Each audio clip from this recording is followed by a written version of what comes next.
Na semana passada, a Arábia Saudita reduziu o preço do seu petróleo bruto pelo segundo mês seguido, agora que os preços estão caindo e há problemas com a economia dos Emirados Árabes Unidos. O que isso significa para o futuro? Nosso convidado de hoje é François Albert, consultor independente. Bem-vindo. Obrigado. Agora que o preço do petróleo bruto caiu, o que isso significa para a economia saudita? O desafio que os sauditas têm que enfrentar é que eles tomaram a liberdade de usar o dinheiro que eles geraram e as pessoas podem pensar que os preços da extração estão muito altos.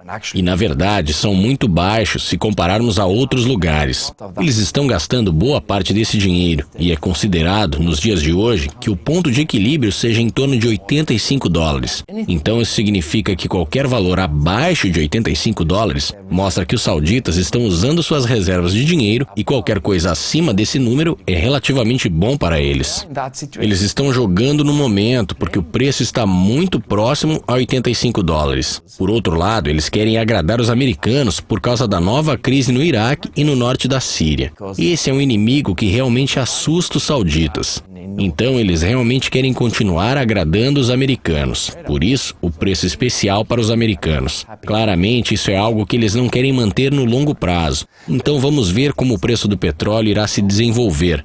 Provavelmente, ele irá subir um pouco novamente, mas no momento, os sauditas estão realmente jogando com os seus limites, estão usando suas reservas.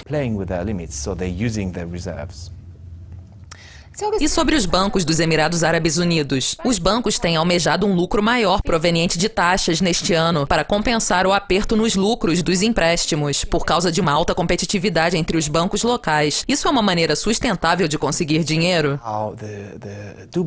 É interessante ver como Dubai notavelmente está explodindo novamente. No país, é considerado pelos bancos da cidade que estejam gastando cerca de 2/3 de $1 trilhão em projetos de construção. Um valor imenso. Então eles têm que financiar isso. Sim, os bancos estão competindo, mas há muitos bancos competindo, porque eles acreditam no plano que, no caso, não está longe da situação pré-2007. Então estamos voltando a essa situação. Eles estão construindo muito. Aquelas ilhas famosas no mundo inteiro vão voltar ao mapa. E isso requer um montante enorme de dinheiro. Ao mesmo tempo, porque a necessidade de dinheiro é enorme, você tem o aperto de dinheiro, porque algumas das contas estão atrasadas. E as empresas de construção estão enfrentando alguns problemas, tipicamente o aperto de dinheiro. Então eu não faço ideia de como isso vai se desenvolver. Dubai e os Emirados, de maneira geral, serão capazes de manter esse crescimento? É uma pergunta interessante.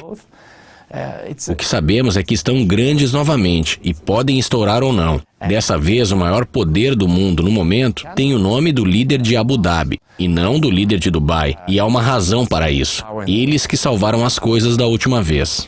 The head of Abu Dhabi, not the head of Dubai, and there's a reason for that. They were the savior last time.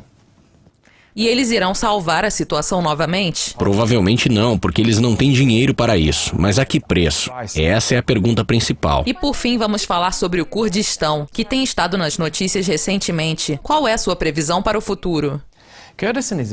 O Kurdistão é um assunto interessante, porque ele não é visto como realmente é. As pessoas não veem o Kurdistão como um país.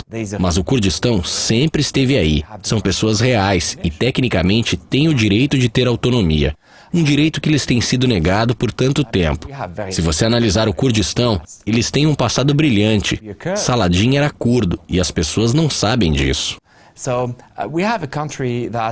Estamos falando de um país que não é um país, que está no momento espalhado entre Irã, Iraque, Síria e Turquia. Essas pessoas estão ajudando muito na crise nesses locais. Eles estão se armando. Eles estão recebendo muito poder, notadamente dos americanos e da Albânia também. Porque para os ocidentais é uma maneira de não ter que ir ao campo de batalha. Eles apenas lançam bombas com aviões e deixam os curdos fazerem o trabalho em terra. Então eles estão fornecendo a eles um monte enorme de armas, de força. E há uma boa chance de que no final da crise tenhamos finalmente um Kurdistão. Certamente haverá soluções, porque os curdos têm a água de toda aquela área. Eles têm a água de parte da Turquia, Irã, Iraque, Síria e, em última análise, Israel. Toda a água vem dos curdos. Então esse é o maior problema. E eles têm petróleo. Provavelmente teremos algum tipo de acordo. Mas eu não ficaria surpreso se, uma vez que a situação tenha se acalmado, o mais rápido possível, que nós talvez tenhamos o Kurdistão nos mapas. E isso vai ser uma novidade para o Oriente Médio. Isso vai ajudar a democracia como os americanos querem? Vamos ter que aguardar. Obrigada pela sua participação. Obrigado por me convidar. Obrigada a você. Isso é tudo dessa entrevista. Nós ficaremos de olho na situação do Oriente Médio para trazer as notícias mais recentes. Até mais.